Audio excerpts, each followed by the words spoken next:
ಸ್ನೇಹಿತರೆ, ಮೀಡಿಯಾ ಮಾಸ್ಟರ್ಸ್ಗೆ ಸ್ವಾಗತ ಸುಸ್ವಾಗತ.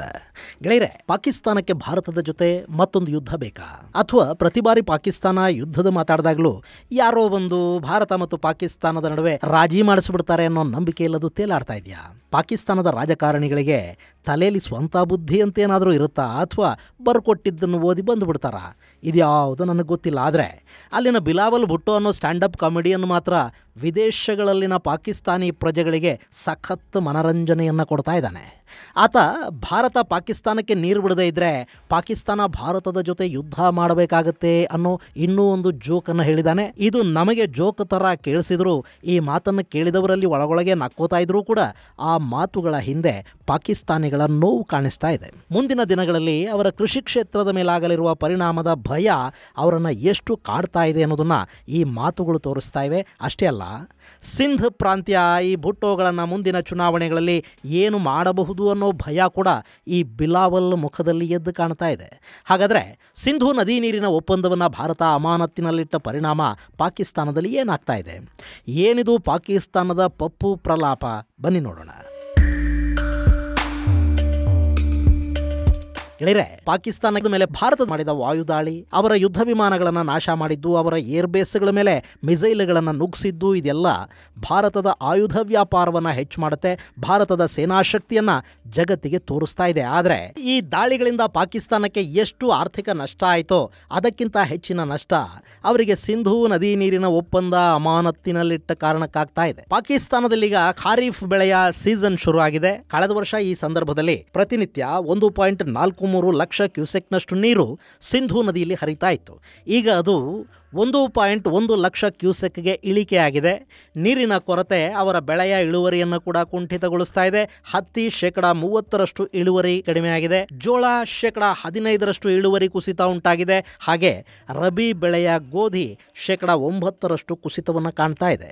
ಇದರ ಪರಿಣಾಮ ಈ ಬಾರಿ ಪಾಕಿಸ್ತಾನದಲ್ಲಿ ಆಹಾರ ಸಮಸ್ಯೆ ಉಂಟಾಗೋದು ಮಾತ್ರ ಅಲ್ಲ, ಅವರ GDPಯಲ್ಲಿ ಕೂಡ ಒಂದಷ್ಟು ಕುಸಿತ ಕಂಡುಬರುತ್ತೆ. ಇನ್ನು ಸಿಂಧೂ ನದಿ ನೀರಿನ ಒಪ್ಪಂದವನ್ನು ಮುಂದುವರಿಸಿ ಅಂತ ಪಾಕಿಸ್ತಾನ ಭಾರತಕ್ಕೆ ಸಾಕಷ್ಟು ಪತ್ರಗಳನ್ನು ಬರೀತು. ಈ ಹಿಂದೆ ಭಾರತ ಸಮಸ್ಯೆಗಳನ್ನು ಬಗೆಹರಿಸಿಕೊಳ್ಳೋದಕ್ಕೆ ಮಾತುಕತೆಗೆ ಕರೆದಾಗ ಧಿಮಾಕು ತೋರಿಸಿದ್ದು ಪಾಕಿಸ್ತಾನ, ಈಗ ನಾವು ಎಲ್ಲದಕ್ಕೂ ಸಿದ್ಧ ಇದ್ದೀವಿ, ಬನ್ನಿ ಮಾತಾಡೋಣ, ಬಗೆಹರಿಸ್ಕೊಳ್ಳೋಣ, ಆದರೆ ಒಪ್ಪಂದನ ಮುಂದುವರಿಸಿ ಅಂತ ಬೇಡ್ತಾ ಇದೆ. ವಿಶ್ವ ಬ್ಯಾಂಕಿನ ಕದಾ ತಟ್ಟಿ ಬನ್ನಿ ನೀವೇ ಮಧ್ಯಸ್ಥಿಕೆ ವಹಿಸಿ ಅಂತ ಕೂಡ ಕರೆದಿದೆ. ಆದರೆ ಈ ಬಾರಿ ಭಾರತ ಕೊಟ್ಟಿರೋ ಹೊಡೆತ ಹೇಗಿದೆ ಅಂದರೆ ಪಾಕಿಸ್ತಾನದ ಸಹಾಯಕ್ಕೆ ಕೂಡ ಯಾರೂ ಬರೋದಕ್ಕೆ ಸಾಧ್ಯ ಆಗ್ತಾ ಇಲ್ಲ. ಇಲ್ಲಿ ಭಾರತ ಒಪ್ಪಂದವನ್ನು ರದ್ದು ಮಾಡಿಲ್ಲ, ಏಕಮುಖವಾಗಿ ಅದನ್ನು ರದ್ದು ಮಾಡೋದಕ್ಕೆ ಬರುವುದೂ ಇಲ್ಲ. ಆದರೆ ಅಮಾನತಿನಲ್ಲಿಡಬಾರದು ಅಂತ ಒಪ್ಪಂದ ಎಲ್ಲೂ ಹೇಳ್ತಾ ಇಲ್ಲ. ಇನ್ನು ಅದು ಗುಡ್ ವಿಲ್ ಮೇಲೆ, ಸ್ನೇಹ ಮತ್ತು ಉತ್ತಮ ಬಾಂಧವ್ಯಗಳ ಮೇಲೆ ಆಧಾರಪಟ್ಟ ಒಪ್ಪಂದ. ಅಲ್ಲಿ ಬಾಂಧವ್ಯಗಳು ಹಳಿಸಿದ ನಂತರ ಆ ಒಪ್ಪಂದ ಆದರೂ ಹೇಗೆ ಮುಂದುವರಿಯೋದಕ್ಕೆ ಸಾಧ್ಯ? ಇನ್ನು ಬದಲಾಗುವ ಪರಿಸ್ಥಿತಿಗಳು, ಜನಸಂಖ್ಯೆ, ಪ್ರಕೃತಿ ಇವುಗಳನ್ನು ಗಮನಿಸಿಕೊಂಡು ಒಪ್ಪಂದದಲ್ಲಿ ಒಂದಷ್ಟು ಬದಲಾವಣೆಗಳನ್ನು ಮಾಡಿಕೊಳ್ಳೋದಕ್ಕೆ ಎರಡೂ ದೇಶಗಳು ಮಾತುಕತೆಗಳನ್ನು ನಡೆಸೋದಕ್ಕೆ ಸಿಂಧೂ ನದಿ ನೀರಿನ ಒಪ್ಪಂದದಲ್ಲಿ ಅವಕಾಶ ಇದೆ. ಸೊ ಅಲ್ಲಿ ಮಾತುಕತೆಗಳು ನಡೆದು ಮತ್ತೊಂದು ಒಪ್ಪಂದ ಆಗೋವರೆಗೆ ಹಿಂದಿನ ಒಪ್ಪಂದವನ್ನು ಮುಂದುವರಿಸಲೇಬೇಕು ಅಂತೇನಿಲ್ಲ. ಅದನ್ನು ಅಮಾನತ್ತಲ್ಲಿಡೋದಕ್ಕೆ ಅಲ್ಲಿ ಯಾವ ಅಡ್ಡಿಯೂ ಇಲ್ಲ. ಹೀಗಾಗಿ ಭಾರತವನ್ನು ಕಾನೂನು ರೀತಿಯಲ್ಲಿ ಪ್ರಶ್ನೆ ಮಾಡುವ ಅವಕಾಶ ಕೂಡ ಇಲ್ಲಿ ಪಾಕಿಸ್ತಾನಕ್ಕಿಲ್ಲ. ಸೊ ಭಾರತವನ್ನು ಬೇಡಬೇಕು ಅಥವಾ ಬೆದರಿಸಬೇಕು. ಸದ್ಯಕ್ಕೆ ಪಾಕಿಸ್ತಾನಕ್ಕೆ ಭಾರತ ಹೆದರುವ ಸೀನೆ ಇಲ್ಲ. ಆದರೂ ಅದು ಪಾಕಿಸ್ತಾನ. ಹೀಗಾಗಿ ನೀರು ಹರಿಸದೇ ಇದ್ದರೆ ರಕ್ತ ಹರಿಸ್ತೀವಿ, ಉಸಿರು ನಿಲ್ಲಿಸ್ತೀವಿ ಅಂತೆಲ್ಲ ಭಯೋತ್ಪಾದಕರ ಭಾಷೆಯಲ್ಲಿ ಮಾತಾಡುತ್ತೆ. ಆದರೆ ಅದಕ್ಕೆಲ್ಲ ಈಗ ಹೆದರೋದಾದರೂ ಯಾರು?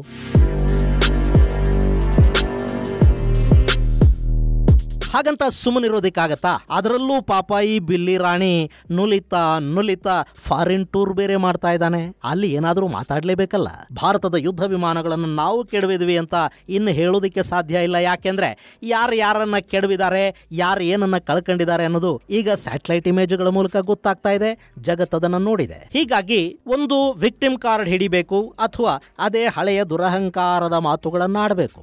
ಈ ಬಿಲ್ಲಿ ರಾಣಿ ಅನ್ನೋದು ಎರಡೂ ಆಗಿರೋದ್ರಿಂದ ಅದು ವಿಕ್ಟಿಮ್ ಕಾರ್ಡ್ ಅನ್ನೂ ಹಿಡಿಯುತ್ತೆ, ಅಹಂಕಾರದ ಮಾತು ಆಡುತ್ತೆ. ಗೆಳೆಯರೆ, ಭಾರತವನ್ನು ಕಾಪಿ ಮಾಡಿಕೊಂಡು ಒಂದಷ್ಟು ದೇಶಗಳಿಗೆ ಪಾಕಿಸ್ತಾನ ತಾನು ಕೂಡ ನಿಯೋಗವನ್ನು ಕಳುಹಿಸಿದೆ ಅಲ್ವಾ? ಅದರಲ್ಲೊಂದಷ್ಟು ಮಹಿಳಾ ಸಂಸದೆಯರನ್ನು ಈ ಬಿಲ್ಲಿ ರಾಣಿ ನೇತೃತ್ವದಲ್ಲಿ ಒಂದಷ್ಟು ದೇಶಗಳಿಗೆ ಕಳುಹಿಸಿಕೊಡಲಾಗಿದೆ. ಆ ಭೇಟಿಯ ಅಂಗವಾಗಿ ಮೊನ್ನೆ ಬೆಲ್ಜಿಯಂನ ರಾಜಧಾನಿಯಲ್ಲಿ ಪಾಕಿಸ್ತಾನಿಗಳನ್ನು ಉದ್ದೇಶಿಸಿ ಮಾತನಾಡಿರುವ ಬಿಲಾವಲ್ ಭಾರತ ನೀರಿನ ಯುದ್ಧವನ್ನು ಮಾಡ್ತಾ ಇದೆ ಅಂತ ಆರೋಪಿಸಿದ್ದಾರೆ. ನಮ್ಮ ನೆರೆ ದೇಶ 240 ಮಿಲಿಯನ್ ಜನರ ಪ್ರಾಣದ ಜೊತೆ ಆಟ ಆಡ್ತಾ ಇದೆ. ಇದನ್ನು ನಾವು ಸಹಿಸುವ ಮಾತೇ ಇಲ್ಲ. ಭಾರತ ಹೀಗೆ ಮುಂದುವರೆದ್ರೆ ನಾವು ಕೂಡ ಯುದ್ಧದ ಮೂಲಕವೇ ನಮ್ಮ ನೀರನ್ನು ಪಡಿಬೇಕಾಗತ್ತೆ.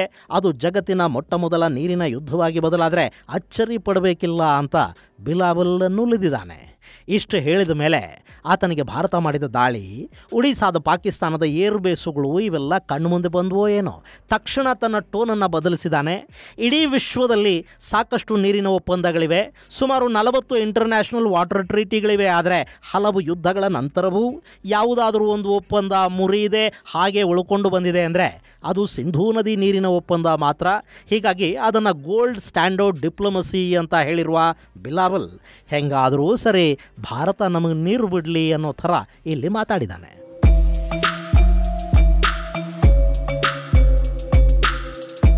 ಇನ್ನು ಇಲ್ಲಿ ಪಾಕಿಸ್ತಾನ ಸಿಂಧೂ ನದಿಯ ನೀರಿಗಾಗಿ ಕಂಡು ಕಡೆ ಕಣ್ಣೀರು ಹಾಕ್ತಾ ಇದ್ರೆ, ಮತ್ತೊಂದು ಕಡೆ ಭಾರತ ಸಿಂಧೂ ನೀರನ್ನು ರಾಜಸ್ಥಾನಕ್ಕೆ ಹರಿಸುವ ಪ್ಲಾನನ್ನು ರೂಪಿಸ್ತಾ ಇದೆ.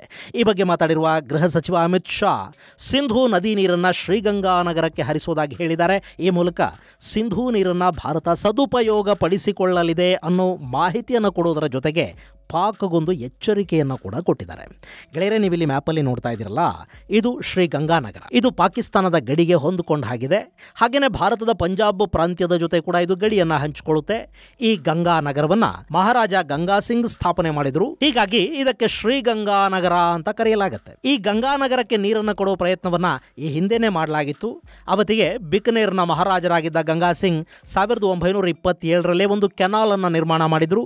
ಅದನ್ನ ಗಂಗಾ ಕೆನಾಲ್ ಅಂತ ಕರೆಯಲಾಗುತ್ತೆ. ಅವತ್ತಿಗೆ ಪಂಜಾಬ್ ಪ್ರಾಂತ್ಯದ ಫಿರೋಜ್ಪುರ್ನಿಂದ ಸಟ್ಲೇಜ್ ನದಿಯ ನೀರನ್ನು ಡೈವರ್ಟ್ ಮಾಡಿ ಅದನ್ನು ರಾಜಸ್ಥಾನಕ್ಕೆ ಅಂದರೆ ಅವತ್ತಿನ ಬಿಕನೇರ್ಗೆ ತರಲಾಗಿತ್ತು. ಇದು ಗಂಗಾ ನಗರಕ್ಕೆ ಹೆಚ್ಚಿನ ಅನುಕೂಲವನ್ನು ಕೂಡ ಮಾಡಿತ್ತು. ಇನ್ನು ಈ ಗಂಗಾ ಕೆನಾಲ್ ಇದೆಯಲ್ಲ, ಇದು ಬಿಕನೇರ್ ಪ್ರದೇಶದ ಅತ್ಯಂತ ಹಳೆಯ ಕೆನಾಲ್ ಅಂತ ಕರೆಸ್ಕೊಳ್ಳುತ್ತೆ. ಸದ್ಯಕ್ಕೆ ಈ ಕೆನಾಲಲ್ಲಿ ಪೂರ್ಣ ಪ್ರಮಾಣದಲ್ಲಿ ನೀರು ಹರಿತಿಲ್ಲ, ಆದರೂ ಇದು ಇವತ್ತಿಗೂ ಜೀವಂತವಾಗಿದೆ. ಇನ್ನು ಭಾರತಕ್ಕೆ ಸ್ವಾತಂತ್ರ್ಯ ಬಂದ ನಂತರ ಇಲ್ಲಿ ಮತ್ತಷ್ಟು ಕೆನಾಲ್ಗಳನ್ನು ನಿರ್ಮಾಣ ಮಾಡಿದ್ದಾರೆ. ಅದರಲ್ಲಿ ಒಂದು ಇಂದಿರಾ ಗಾಂಧಿ ಕೆನಾಲ್. ಇದು ಭಾರತದ ಅತಿ ಉದ್ದದ ಕೆನಾಲ್ ಅಂತ ಗುರುತಿಸಿಕೊಳ್ಳುತ್ತೆ. 1958ರಲ್ಲಿ ಇದರ ನಿರ್ಮಾಣ ಕಾರ್ಯ ಶುರುವಾಯಿತು. ಹಂತ ಹಂತವಾಗಿ ನಿರ್ಮಾಣ ಆಗಿರುವ ಈ ಕೆನಾಲ್ ಪಾಕಿಸ್ತಾನದ ಗಡಿಗೆ ಸಮಾನಾಂತರವಾಗಿ ನಿರ್ಮಾಣಗೊಂಡಿದೆ. ಇದು ಒಟ್ಟು 650 ಕಿಲೋಮೀಟರ್ನಷ್ಟು ಉದ್ದ ಇದೆ. ಇದು ಪಂಜಾಬ್ನಿಂದ ಪ್ರಾರಂಭ ಆಗಿ ಹರಿಯಾಣನ ಪ್ರವೇಶ ಮಾಡಿ ಅಲ್ಲಿಂದ ರಾಜಸ್ಥಾನವನ್ನು ತಲುಪುತ್ತೆ. ರಾಜಸ್ಥಾನದ ಬರ್ಮೇರ್, ಬಿಕನೇರ್, ಹನುಮಾನ್ಗಢ್, ಜೈಸಲ್ಮೇರ್, ಜೋಧಪುರ್ ಮತ್ತು ಶ್ರೀಗಂಗಾನಗರ ಜಿಲ್ಲೆಗಳಿಗೆ ಈ ಕೆನಾಲ್ ನೀರನ್ನು ಒದಗಿಸುತ್ತೆ. ಇನ್ನು ಈ ಭಾಗದಲ್ಲಿ ಭಾಕ್ರಾನಂಗಲ್ ಕೂಡ ಇದೆ. ಈ ಕೆನಾಲ್ ಮೂಲಕ ಶ್ರೀಗಂಗಾನಗರ ಜಿಲ್ಲೆಯ 75% ಭೂಮಿಗೆ ನೀರನ್ನು ಒದಗಿಸಲಾಗ್ತಾ ಇದೆ. ಈ ಎಲ್ಲ ಕೆನಾಲ್ಗಳು ಮರುಭೂಮಿಯಾಗಿದ್ದ ಗಂಗಾನಗರ ಜಿಲ್ಲೆಯನ್ನು ಈಗ ಹಸಿರುಗೊಳಿಸಿವೆ. ಇನ್ನು ಈ ಭಾಗದಲ್ಲಿ ಸಾಸಿವೆ, ಗೋಧಿ ಹಾಗೂ ಹತ್ತಿಯನ್ನು ಪ್ರಮುಖ ಬೆಳೆಯಾಗಿ ಬೆಳೆಯಲಾಗ್ತಾ ಇದೆ. ಹಾಗೆಯೇ ಬಾಜ್ರಾ, ಕಬ್ಬು ಹಾಗೂ ಇನ್ನಿತರ ಕಾಳುಗಳನ್ನು ಕೂಡ ಇಲ್ಲಿ ಬೆಳೀತಾರೆ. ಇಂಥ ಗಂಗಾ ನಗರಕ್ಕೆ ಈಗ ಇನ್ನಷ್ಟು ನೀರನ್ನು ಕೊಡೋದಕ್ಕೆ ಪ್ಲಾನ್ ಅನ್ನು ರೂಪಿಸಲಾಗಿದೆ ಅಂತ ಕೇಂದ್ರ ಗೃಹ ಸಚಿವ ಅಮಿತ್ ಶಾ ಹೇಳಿದ್ದಾರೆ. ಈ ಬಗ್ಗೆ ಮಧ್ಯಪ್ರದೇಶದಲ್ಲಿ ಮಾತನಾಡಿದ ಅಮಿತ್ ಶಾ, ಪಹಲ್ಗಾಮಲ್ಲಿ ದಾಳಿ ಮಾಡಿದ ಪಾಕಿಸ್ತಾನಕ್ಕೆ ಶಿಕ್ಷೆ ಕೊಡೋ ರೂಪದಲ್ಲಿ ಅಲ್ಲಿಗೆ ಹೋಗ್ತಾ ಇದ್ದ ನೀರನ್ನು ತಡೆಯಲಾಗ್ತಾ ಇದೆ. ಆ ನೀರನ್ನು ಈಗಿರುವ ಕೆನಾಲ್ಗಳನ್ನೇ ಬಳಸಿಕೊಂಡು ಗಂಗಾ ನಗರಕ್ಕೆ ಹರಿಸಲಾಗುತ್ತೆ ಅನ್ನೋ ಮಾತುಗಳನ್ನು ಹೇಳಿದ್ದಾರೆ. ಗೆಳೆಯರೆ, ಭಾರತ ಪಾಕಿಸ್ತಾನಕ್ಕೆ ಹೋಗ್ತಾ ಇರೋ ನೀರನ್ನು ಮುಟ್ಟದೆ ಕೇವಲ ನಮ್ಮ ಸಟ್ಲೇಜ್, ರಾವಿ ಹಾಗೂ ಬಿಯಾಸ್ ನದಿಗಳ ನೀರನ್ನು ಪೂರ್ಣವಾಗಿ ಬಳಸ್ಕೊಂಡ್ರೂ ಕೂಡ ಪಾಕಿಸ್ತಾನಕ್ಕೆ 20% ನೀರು ಕಡಿಮೆ ಆಗುತ್ತೆ. ಈಗಾಗಲೇ ಅಲ್ಲಿನ ಹವಾಮಾನ ಏರುಪೇರಾಗ್ತಾ ಇದೆ. ಸೂಕ್ತ ಸಮಯಕ್ಕೆ ಬರಬೇಕಿದ್ದ ಮಾನ್ಸೂನ್ ಮುಂದಕ್ಕೆ ಹೋಗ್ತಾ ಇದೆ. ಸದ್ಯ ಅಲ್ಲಿ ಬರಗಾಲದ ಪರಿಸ್ಥಿತಿ ನಿರ್ಮಾಣ ಆಗ್ತಾ ಇದೆ. ಮತ್ತೊಂದು ಕಡೆ ಚಿನಾಬ್ ನದಿ ನೀರನ್ನು ಆಗಾಗ್ಗೆ ಹೆಚ್ಚಿನ ಪ್ರಮಾಣದಲ್ಲಿ ಯಾವುದೇ ಮುನ್ನೆಚ್ಚರಿಕೆಗಳಿಲ್ಲದೆ ಬಿಡ್ತಾ ಇರೋದು ಕೂಡ ಪಾಕಲ್ಲಿ ಸಂಕಷ್ಟವನ್ನು ತಂದಿದೆ. ಹೀಗಾಗಿ ಪಾಕಿಸ್ತಾನದಲ್ಲೀಗ ತೀವ್ರ ನೀರಿನ ಸಮಸ್ಯೆ. ಇನ್ನು ಈ ಪಾಕಿಸ್ತಾನ ಸಿಂಧೂ ನದಿಯ ಮೇಲೆ ಸಂಪೂರ್ಣವಾಗಿ ಆಧಾರಪಟ್ಟಿರುವ ದೇಶ. ಸೊ ಸಿಂಧೂ ನದಿ ನೀರನ್ನು ಡೈವರ್ಟ್ ಮಾಡೋದು ಅಂದರೆ ಪಾಕಿಸ್ತಾನದ ನಡ ಮುರಿದ ಹಾಗೆ. ಇಲ್ಲಿ ಸಿಂಧೂ ನದಿಯಲ್ಲಿ ಹರಿಯುವ ನೀರು ಕಡಿಮೆ ಆದರೆ ಪಾಕಿಸ್ತಾನ ಬರುವ ನೀರನ್ನೆಲ್ಲ ಪಂಜಾಬ್ ಪ್ರಾಂತ್ಯಕ್ಕೆ ಕೊಡುತ್ತೆ. ಹಾಗಾದಾಗ ಸಿಂಧ್ ಪ್ರಾಂತ್ಯದ ಜನ ಇದ್ದಾರಲ್ಲ, ಅವರು ನೀರಿಲ್ಲದೆ ಕಂಗಾಲಾಗ್ತಾರೆ ಮತ್ತು ಅಲ್ಲಿ ದಂಗೆಗಳು ಶುರು ಆಗುತ್ತವೆ. ಇದು ಪಂಜಾಬಲ್ಲಿ ಬರ ಹಾಗೂ ಕೃಷಿ ಉತ್ಪನ್ನಗಳ ಕೊರತೆಗೆ ಕಾರಣ ಆದರೆ ಸಿಂಧಲ್ಲಿ ದಂಗೆಗಳಿಗೆ ಕಾರಣ ಆಗುತ್ತೆ. ಸಿಂಧ್ ಅನ್ನೋದು ಪಾಪ ಬಿಲಾವಲ್ ಭುಟ್ಟೋ ವಂಶದ ಆಳ್ವಿಕೆಯಲ್ಲಿನ ಪ್ರದೇಶ. ಹೀಗಾಗಿ ಅಲ್ಲಿ ಏನೇ ಸಮಸ್ಯೆ ಆದರೂ ನಷ್ಟಕ್ಕೀಡಾಗೋದು ಬಿಲಾವಲನ ಪಿ. ಹೀಗಾಗಿ ಪಾಪ ಹೋದ ಕಡೆ ಬಂದ ಕಡೆ ಬಿಲಾವಲ್ ಸಿಂಧೂ ನದಿಯ ನೀರನ್ನು ನೆನಪು ಮಾಡ್ಕೊಂಡು ಕಣ್ಣೀರು ಹಾಕ್ತಾ ಇದ್ದಾನೆ. ಇದು ಗೆಳೆಯರೆ ಪಾಕಿಸ್ತಾನ ನೀರಿನ ಯುದ್ಧದ ಬಗ್ಗೆ ಮಾತಾಡ್ತಾ ಇದ್ರೆ, ಭಾರತ ಕೂಲಾಗಿ ನೀರನ್ನು ಡೈವರ್ಟ್ ಮಾಡ್ತೀನಿ ಅಂತ ಹೇಳ್ತಾ ಇರೋ ಕಥೆ. ಮುಂದಿನ ಸಂಚಿಕೆಯಲ್ಲಿ ಮತ್ತಷ್ಟು ವಿಶೇಷಗಳ ಜೊತೆ ಮತ್ತೆ ಭೇಟಿಯಾಗೋಣ. ಅಲ್ಲಿವರೆಗೆ ಜೈ ಹಿಂದ್, ಜೈ ಕರ್ನಾಟಕ.